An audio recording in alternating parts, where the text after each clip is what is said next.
Do you ever get used to this? It's a good feeling to get used to. Thank you very much. It literally feels like you are the political Beatles. That's what you are. You all of them rolled into one. Is it strange? Is it strange to be in a position where in 2016 you were the insurgent candidate? You know, you were leading a political revolution, but now you're entering the race as a front runner. Does that feel different for you? Are you going to do things differently this time around? It does feel differently. And what's happened is that 4 years ago, Trevor, the ideas that we talked about, the idea that healthcare is a human right, not a privilege. Right. Well, 4 years ago, that was perceived as a radical idea. Not anymore. The idea that if you work 40 hours a week in this country, you should make at least $15 an hour and not live in poverty. Not a radical idea anymore. Right. The idea that in a competitive global economy, our young people need the best education possible. We should make public colleges and universities tuition-free and reduce student debt substantially. Again, 4 years ago, you'll recall, oh, Bernie's crazy. I mean, there's just nobody in America supports those ideas. Yes. Well, 4 years have come and gone. Those ideas are now supported by a majority of the American people. So then you're done. Why run? One little problem. We have to take on an incredibly powerful establishment that to a large degree controls the economic and political life of this country. Right. And when we talk, the mantra of our campaign is not me, us. And the reason for that is to take on Wall Street, to take on the greed of the pharmaceutical industry and the insurance companies. And if you want to save the planet, you're going to have to take on the fossil fuel industry. Right. And that means millions of people are going to have to stand up and fight back in a way that we have never done before. And that's what this campaign is about. You know, the media has picked up on that we raised a lot of money, and that's great. What was more important to me, Trevor, is we have over 1 million people who are prepared to volunteer in this campaign, which is unprecedented. It's interesting that you... It's interesting that you bring that up because you have raised a lot of money. I believe $18 million in under 6 weeks. You're breaking records, raising money from individuals who say, hey, we want to help you out, Bernie. But you hate the bank, so where do you keep the money? Under a mattress? Where do you... Well, still there, all right. Let's talk about this Democratic field. This is an interesting time where this field is more diverse than ever before. But some people have said, all right, you have a diverse field, but it feels like the front runners are still old white men. You still have yourself. You have Joe Biden. You're not talking about me, are you? No, of course not. I mean the white men, the old white guys, men. Yes. But how do you respond to that criticism that people sometimes say, like, oh, isn't this a time for you guys to step aside? Look, I think the American people have to make that decision. Right. Nobody else makes it. And what I believe what politics is about is taking a hard look at the ideas and the history and the experience that candidates have. And let me be very clear. I know, certainly all of the senators who are running for president, and without exception, they are good, smart, dedicated people. Many of them are my friends. Right. So you're not going to hear me disparaging other candidates. But I think it is appropriate for people to say, okay, who has been talking about this issue when, who had the courage to go forward, and at what time. Right. So it's important not to look at just personalities. I think in American politics in general, we do too much of that. Yes. What we need to do is to say, okay, we have massive levels of income and wealth inequality. As a nation, are we happy that 3 people own more wealth than the bottom half of America? Are we happy that billionaires are able to buy elections? How do we change that? How do we create a nation in which you have universal child care, where you don't have half of our people living paycheck to paycheck? So I think what we need to do is focus on a progressive agenda. And I'm proud of the fact that I've been a leader in fighting for that agenda for a long time. It's interesting. Basically, what you're saying is you're basically saying people have jumped on, but you're the OG of this idea. That's essentially what you're saying. And interestingly enough, as an OG, you've managed to connect with groups that many people haven't been able to connect with. I mean, you're able to connect with young voters. Historically, 18 to 29-year-olds don't vote. Right. But they've come out for you. We've seen this repeatedly. it's also been interesting to see that you are actually leading with minority voters as well, the people that have been polled right now. What do you think is driving those voters? Why do you think you're connecting so well with young people who don't think voting is usually worth it? I think that this generation is, in my view, the most progressive generation probably in the history of the United States of America. This is a generation of young people who are not going to tolerate racism or sexism or homophobia or xenophobia or religious bigotry, all of which, sadly, the President of the United States is giving us. And I think it is also a generation, Trevor, and we should make this point out, they are not doing well financially, all right? Everything being equal, this is a generation that, unless we turn it around, will have a lower standard of living than their parents. They are leaving. So I just met with some young people yesterday in my office. Young people who are going into teaching $180,000 in debt for college loans. That's not uncommon. Young people can't afford apartments. They're living with their parents. So they understand that we need to have an economy and a government that works for everybody, not just the 1%. And I think our message resonates with them as well. You really have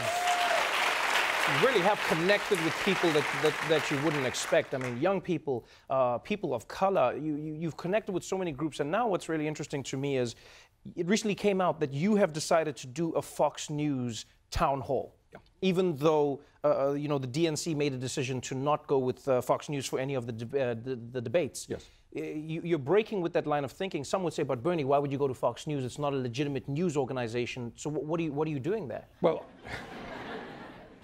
trust me, I know Fox News. I know who they are, and I know the role that they are playing. Right. On the other hand, during the last campaign, I did a town meeting with a fellow named Britt Baer. Yes. Who did it very fairly. And he did it straightforwardly. And believe me, we went over the ground rules before, and they kept their word.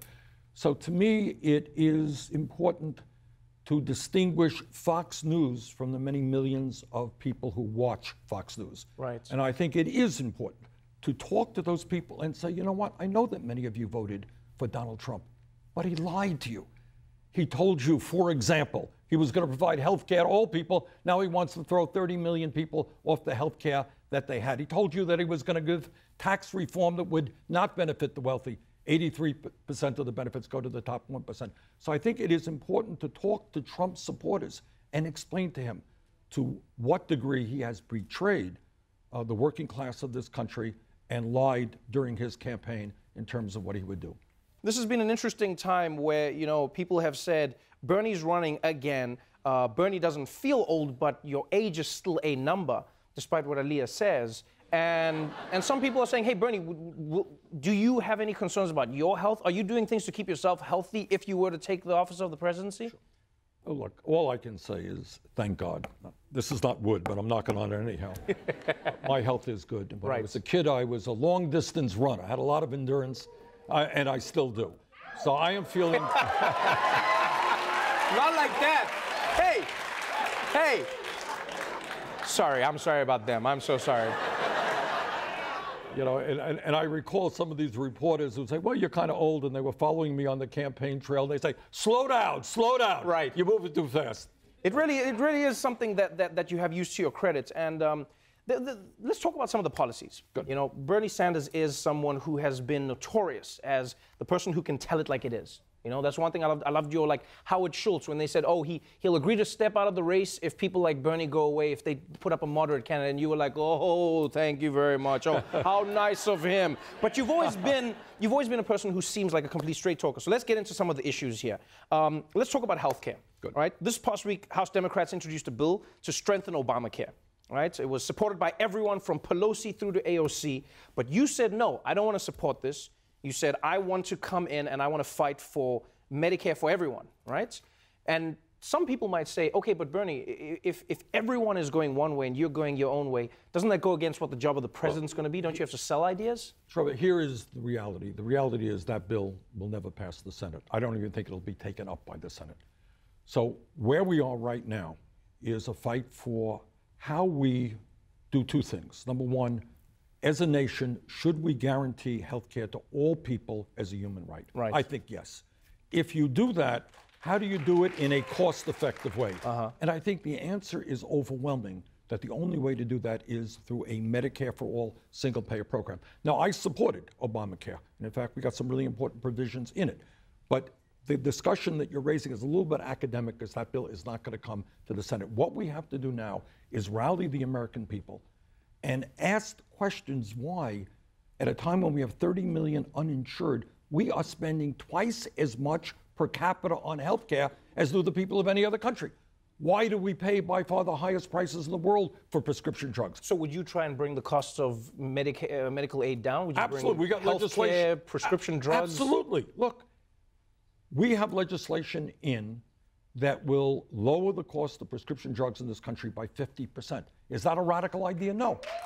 It's not a radical idea, because that's what the rest of the world is paying. We are getting ripped off by the greed of the pharmaceutical industry. In terms of health insurance, it now costs about $11,000 per person for health care in this country. Family of four, $28,000. That is unsustainable. Right. Twice as much as the Canadians do. They guarantee health care to all people. Why is that? Because the function of the current health care system, you're not going to hear too many people say this, is not to provide health care to all people. It is to make huge profits for the insurance companies and the drug companies. It is to provide people like the guy who's head of United Health Insurance $83 million in compensation in 1 year. It is to allow the 5 major drug companies to make $50 billion in profit last year.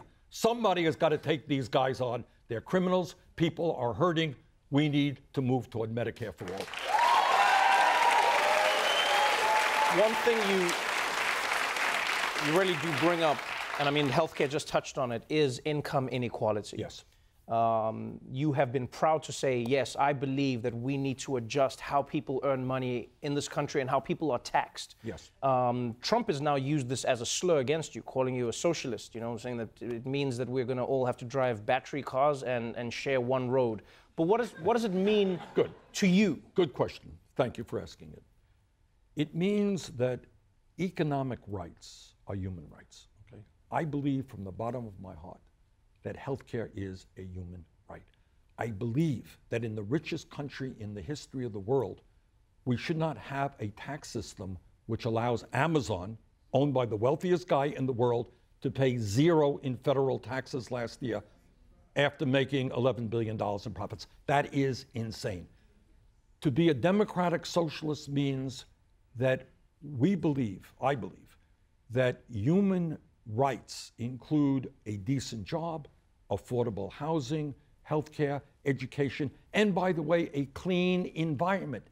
It means that we cannot allow our kids to grow up in an environment which is increasingly unhealthy and uninhabitable. We have got to take on the fossil fuel industry, move to energy efficiency and sustainable energy. That's what it means. I know that you are... I know that you are proposing legislation arguing that companies shouldn't be able to participate in stock buybacks if they don't provide their workers with a minimum wage of a certain amount and health care and 7 days off in a year. Right. But let me ask you this.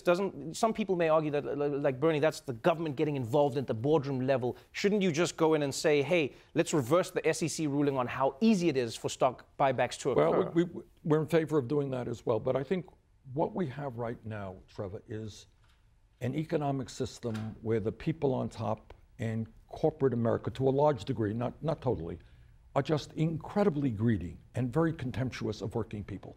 For example, the average CEO of a major corporation now makes 300 times more than his or her employees. That's really not acceptable. People are doing buybacks, stock buybacks, while at the same time they're not paying their workers a living wage. So I think it is the responsibility of the federal government to be aggressive and to make certain that the working people of this country get a fair shake. Give you another example. If a company today is making money, but they want to shut down and move to low-wage countries abroad, well, you know, I got a problem with that if they then get online to get a federal contract. They want a military contract. Right. So we have a right to say to them, you want a military contract? You want some federal money? You know what? Treat your workers with respect. What's happened in the last 40 years, there's been a massive transfer of wealth from working families to the top 1%. We've got to reverse that trend. Speaking of a fair shake, before we're done, it's been interesting that now the Democrats have used their power to say to the IRS, we want to see Donald Trump's tax returns. People on the right have responded and said, but where's Bernie's tax returns? Bernie only released 2014. We still don't have Bernie's tax returns. And I was like, well, if Bernie hasn't released them and Trump hasn't released them, there's probably secrets on both sides. My theory is Trump doesn't want us to know that he's not a billionaire, and you don't want us to know that you are. So, are we going to see your tax returns? You sure are. Look, April 15th is coming. That will be the 10th year, and we will make them all public very shortly. What's all? What's all? Just so people know. 10 years. 10 years of tax returns. And by the way, I'm delighted to do that, proud to do that. Hey, Mr. Trump, you do the same thing. Senator Bernie Sanders, everybody.